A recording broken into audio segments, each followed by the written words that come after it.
दोस्तों, मैं फराज मलिक एक ऐसी छिपी हुई खबर लेकर आया हूं जो खबर अभी तक आप लोगों ने शायद नहीं सुनी होगी। 2 महीने पुरानी खबर है, लेकिन अभी तक आप लोगों के सामने ये खबर शायद नहीं आई होगी। 98% लोग इस खबर को नहीं जानते होंगे। ये खबर किस तरीके से आप लोगों से छुपाई गई, किस तरीके से ऐसी खबरों को आप लोगों से छुपाया जाता है, वो मैं आपके सामने रखने की कोशिश करता हूँ।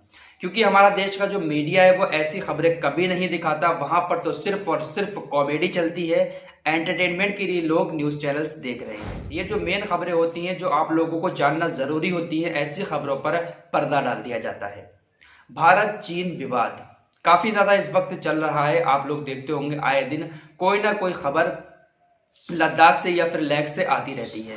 चीन आए दिन कोई ना कोई हरकत करता रहता है। 15 जून 2020 आप लोगों को याद होगा कि किस तरीके से चीन के सैनिक हमारी सीमा में घुस आए थे और हमारे देश के 20 जवानों को शहीद कर दिया था। बहुत दुखद भरी खबर आई थी 15 जून को। तारीख याद रखना, 15 जून।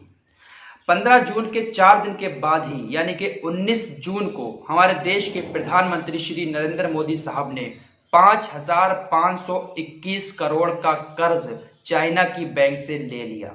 15 जून को हमारे देश के 20 जवान शहीद होते हैं। हमारे देश के अंदर देशभक्ति के नाम पर चाइनीज प्रोडक्टों को बाइकआउट किया जाता है। हमारे देश के लोग टीवियों को घर से बाहर निकालकर फोड़ रहे थे। जो सजावट वाली झालर होती है उसको जला रहे थे। चीन का बहिष्कार कर रहे थे। इसी बीच हमारे देश के मोदी साहब ने चवन्नी छाप कुछ चाइनीज ऐपों को बैन कर दिया था और ये कहा जा रहा था कि चाइना से बदला ले लिया है, चाइना के ऊपर डिजिटल स्ट्राइक कर दी है। लेकिन 20 शहीदों की मौत के 4 दिन बाद ही चाइनीज बैंक से 5,521 करोड़ का लोन ले लिया।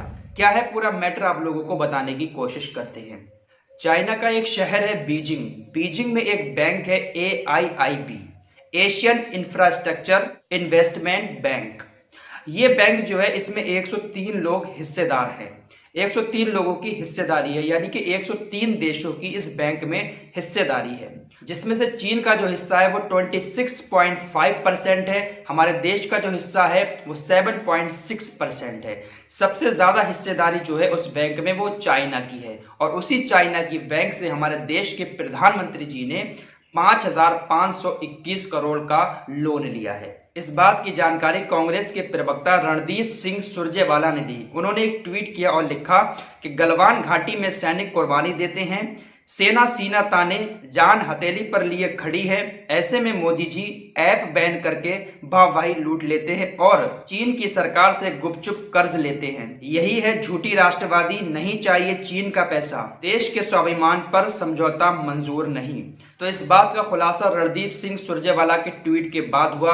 कांग्रेस की तरफ से जब ये सवाल उठाए गए तो मोदी सरकार ने भी ये मान लिया कि हाँ, 5,521 करोड़ का जो लोन है वो लिया गया है। आप लोगों को याद होगा जब चाइना हमारे बॉर्डर के अंदर घुसा था और हमारे जवानों को शहीद किया था, तो उस वक्त प्रधानमंत्री नरेंद्र मोदी साहब ने एक भाषण दिया था कि ना तो चीन हमारे देश के अंदर आया है, ना ही हमारे बॉर्डर में घुसा है, ना ही कुछ किया है उसने। मतलब बहुत सारे ऐसे जवाब दिए थे और कहा था कि शायद चीन हमारे देश में नहीं घुसा है। लेकिन अभी जो मानसून सत्र चल रहा है इसमें राजनाथ सिंह ने साफ कहा कि चीन हमारे बॉर्डर के अंदर घुसा था। तो यहाँ पर समझ नहीं आता है कि झूठ कौन बोल रहा है। इसी बात को लेकर राहुल गांधी ने भी एक ट्वीट किया और लिखा कि आप क्रोनोलॉजी समझिए।